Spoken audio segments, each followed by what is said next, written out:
Northern Nigeria is bleeding. For years, a wave of banditry, kidnapping, and mass killings has terrorized the region, leaving thousands dead and displacing countless others. In the vacuum of security, a polarizing figure emerged. Not a general, not a politician, but a cleric, Sheikh Ahmad Gumi. He is a prominent Islamic scholar based in Kaduna and a former army captain. His background commands respect across different spheres of Nigerian society, but his recent actions have divided the nation. Gumi took it upon himself to enter the dangerous forests, the hideouts of the armed groups responsible for the carnage. His stated goal was peace.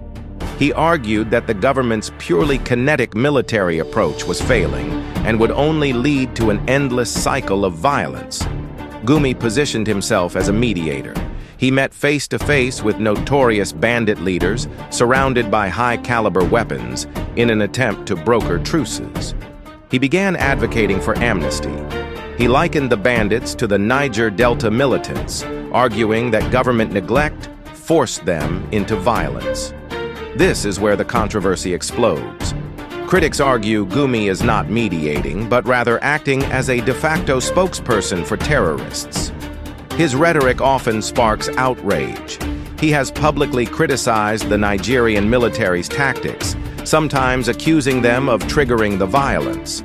He has been accused of ethnic bias, framing the banditry crisis primarily as a result of the marginalization of Fulani herders. For many victims of the violence, Gumi's empathy seems misplaced.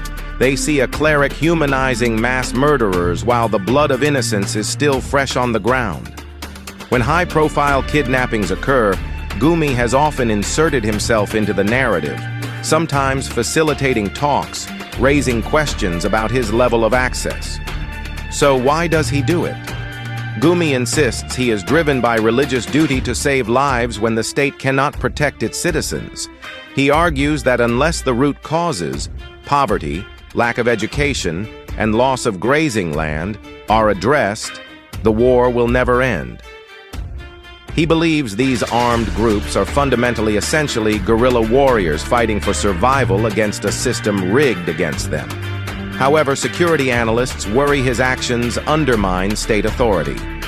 By giving bandits a political platform, critics argue he legitimizes their criminal enterprise.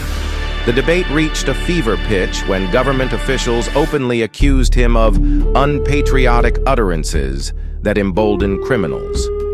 Yet he remains free, walking a tightrope between a self-appointed peace envoy and a perceived enemy of the state.